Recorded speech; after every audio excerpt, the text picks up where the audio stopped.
Magandang araw. Update muna tayo sa lagay ng panahon ngayong araw ng Miyerkules, January 24, 2024.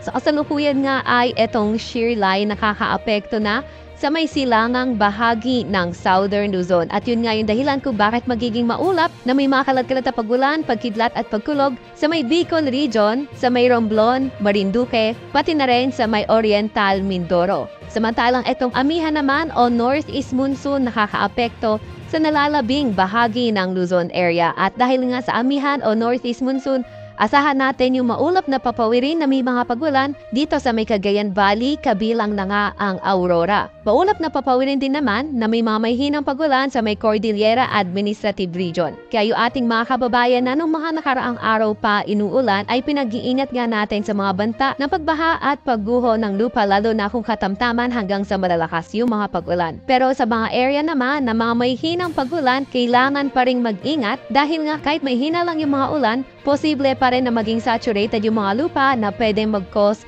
ng mga pagbaharin at pagguho ng lupa. Para naman sa lagay ng panahon sa Metro Manila at nalalabing bahagi ng Luzon, asahan natin partly cloudy to cloudy skies, may mga tsansa ng pulupulong may hinang pagulan, at sa may Visayas at sa may Mindanao area naman, partly cloudy to cloudy skies, may mga tsansa ng mga localized thunderstorms. Para naman sa lagay ng panahon bukas sa may Luzon area, inaasahan natin dito na lang sa Bicol Region makakaapekto yung ating shear line. Kaya asahan natin mga kalat-kalat pa rin ng mga pagulan, may kasamang pagkidlat at pagkulog.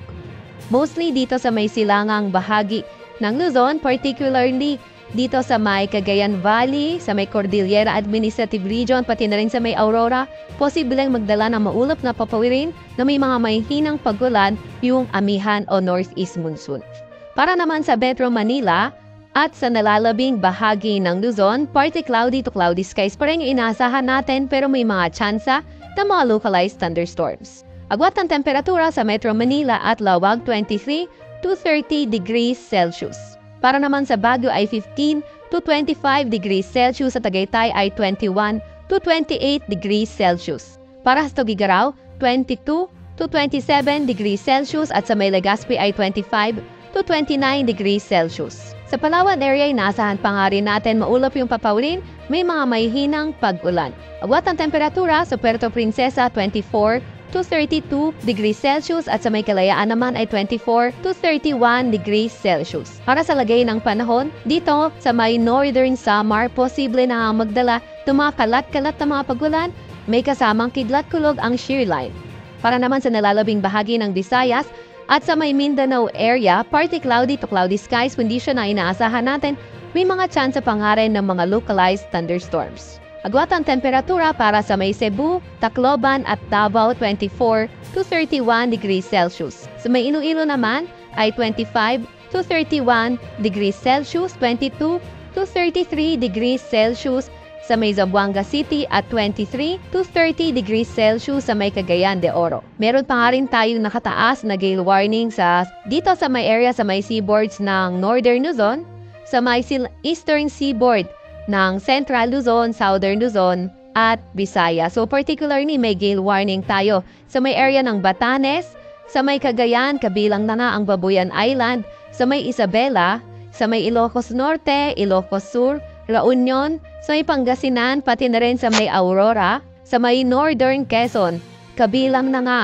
ang Eastern Coast ng Ponino Islands, sa may Northern at Eastern Coast ng Catanduanes, Northern Coast ng Camarines Norte, at pati na rin sa may Northern Samar. Kaya humaari, huwag munang pumalaot yung ating mga may maninita sa sakyang pandagat dahil nga posible yung maalon hanggang sa napakaalong karagatan. Para naman sa 3-day weather outlook ng mga pangunahing syudad sa atin, unahin natin sa may Luzon area. Sa Metro Manila, Friday to Sunday, naasahan nga natin patuloy pa rin yung epekto ng amihan at mga mahihinang pagwalan lamang pinaasahan natin. Agwat ang temperatura sa Metro Cebu, maglalaro mula 22 to 30 degrees Celsius.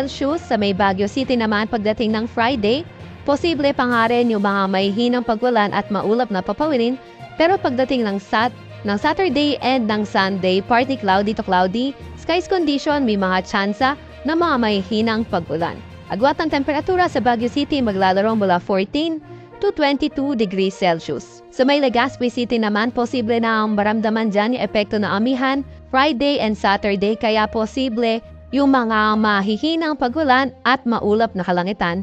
Then pagdating ng Sunday, better weather condition, tatayo kung saan partly cloudy to cloudy na lamang tayo na may mga mahihinang pagulan. Agwat ang temperatura sa Legazpi City maglalaro mula 24 to 30 degrees Celsius. Dako naman tayo sa Visayas area, sa Metro Cebu and also sa may Iloilo City, Friday until Sunday, posible nga mga mahihinang pagulan na lamang yung inaasahan natin at partly cloudy to cloudy skies condition. Agwat ang temperatura sa Metro Cebu maglalaro mula 24 to 31 degrees Celsius, sa may Iloilo City naman 25 to 31 degrees Celsius, sa may Tacloban, posibleng makaapekto yung shear line dyan.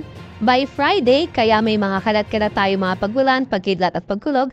Pero pagdating ng Saturday and Sunday, mas magiging maganda yung panahon kung saan may hinang pagulan na nga lang yung inaasahan natin. Agwat ang temperatura para sa may Tacloban City maglalaro mula 24 to 31 degrees Celsius. Sa Mindanao area naman sa Metro Davao at sa may Cagayan de Oro, pagdating ng Friday, posible na makaapekto yung shear line sa mga area na yan. Kaya mulap yung papawiring, may mga kalat-kalat na pagulan, pagkidlat at pagkulog. Pero pagdating ng Saturday and Sunday, partly cloudy to cloudy skies condition, pero may mga tsansa na mga localized thunderstorms naman. Agwat ang temperatura sa Metro Davao maglalaro mula 24 to 31 degrees Celsius, sa may Cagayan de Oro ay 23 to 30 degrees Celsius. Sa may Zamboanga City naman, Friday, Saturday, and also Sunday, patuloy yung partly cloudy to cloudy skies condition natin na may tsansa na mga localized thunderstorms. Agwat ang temperatura sa may Zamboanga City maglalaro mula 24 to 33 degrees Celsius. So, pinapaalalahanan muli natin yung ating mga kababayan na kahit light rains lang yung mararanasan sa area nyo, mag-ingat pa rin dahil kung yung mga nakaraang araw ay umuulan na, posible nga yung mga maging saturated yung lupa at posible di natin tinatanggal yung posibilidad ng mga baha at pagbuho ng lupa.